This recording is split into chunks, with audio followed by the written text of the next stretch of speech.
Well, it was a very good match of me. I mean, it started to turn out to be tough conditions in the end because the wind really picked up, but I think I played a really good match without any mistakes.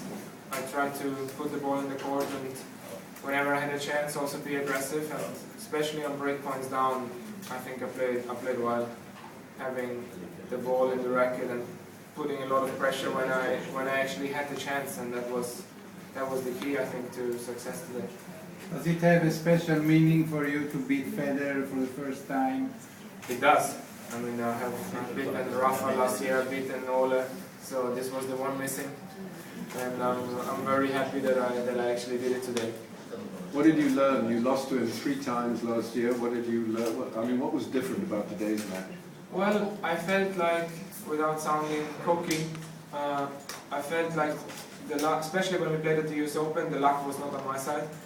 There was a lot of key points where I felt I was unlucky, and I thought, okay, luck's gonna turn, and it did today. I mean, I had a few shots on the line, a few bad bounces that were going my way, and you need that to beat Rocha. I mean, he's such a great tennis player that you also need to have the luck on your side, and I did today.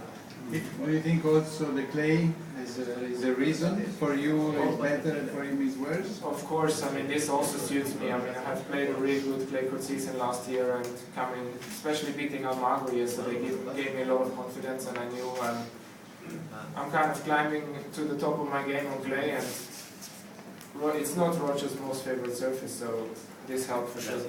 Is it yours? It's a tough question, but at the moment I would say yes.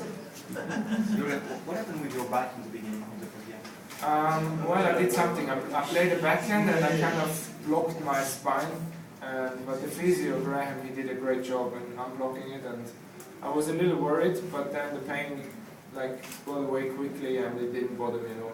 How high? Where was it? It was between, like up there, between the shoulders. Yeah. Roger missed 7 breakpoint chances. I mean, he will say some of that was bad luck. Do you think some of that was also your aggressive approach, maybe unsettled him? I think, I mean, it's both ways. I mean, of course, you always need some luck, break points, you take a little bit of your chance and you go. I went for, I think, 2 forehand winners down the line. I made both of them. So, but that's tennis. I mean, you have to take your chances and you have to be aggressive, especially on big occasions. And I did today, and I executed well. You stayed really focused throughout the match. Is it the difference between this match and maybe the past few weeks were a little bit more difficult for you? Well, especially after Davis Cup, I've kind of felt like being a little bit in a slump and not playing well and having difficulties to find the focus and the motivation. And it's always nice, you know, you kind of take a cut going on clay, and it's different to movement, everything. You have to really be there to rally, to actually just fight your way through a match, and being ready to be there for 3 hours. And that's what I am at the moment. After the first match here, it was a tough one. I didn't play well, but then after that, playing well against Almagro, and today I was very satisfied with my game. You have another clay court specialist coming up next. You said this wasn't Roger's maybe favourite service, but it's certainly Federer's best. What do you think of that match coming up? It's going to be a tough match. I mean, he's a very good clay court player, but I won the last 2 matches against him, so I'm going in very confident. Especially the one at Roland Garros last year helps a little bit to. Basically, I killed him in 3, and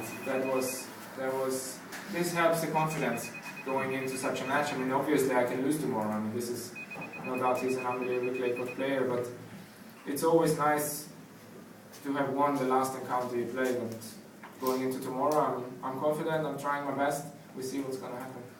You've been asked many times about probably Thomas Muster, who was so successful here. I mean, now you're on his tracks. I mean, what do you feel about it?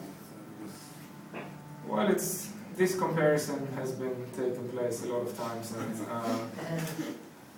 to be honest, we're 2 different persons. I mean, it's like, of course, we're both Austrian, we're both left-handed, but that's it.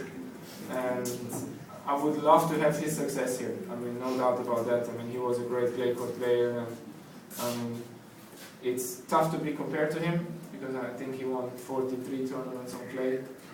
I won one, so that's a little difference. But I'm trying my best to actually get ready to step into his footsteps. You think the players are losing a little bit of the respect against Federer? He slips back to number 3 now. I think you always have to respect Roger. This would be a lack of respect from the players if you don't respect Roger. He's a great tennis player and what he has achieved in the past, and it's always, I mean, he has played tennis on such a high level that for him being 3 in the world is a downgrade, which if you think about it, it's kind of stupid. And for me, he's the greatest player that has ever played the game, and it's just, as I said, it's for him to lose matches. It's every time a tragic, and there's a lot of players out there that would love to be in his shirt, going out of that locker room and being on the court. A lot of people think Nadal is unbeatable here and on clay in general. If you beat Federer, the chances are you'll meet him in the final. What's your mental approach to that kind of game against Nadal?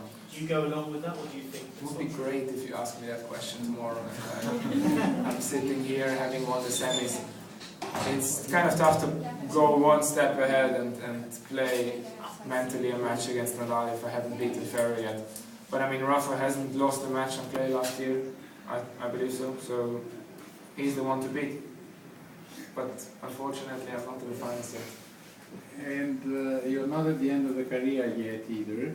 But if one day you will meet your son, you will tell him first, you know, I beat Nadal once, or you will say, I beat Federer once?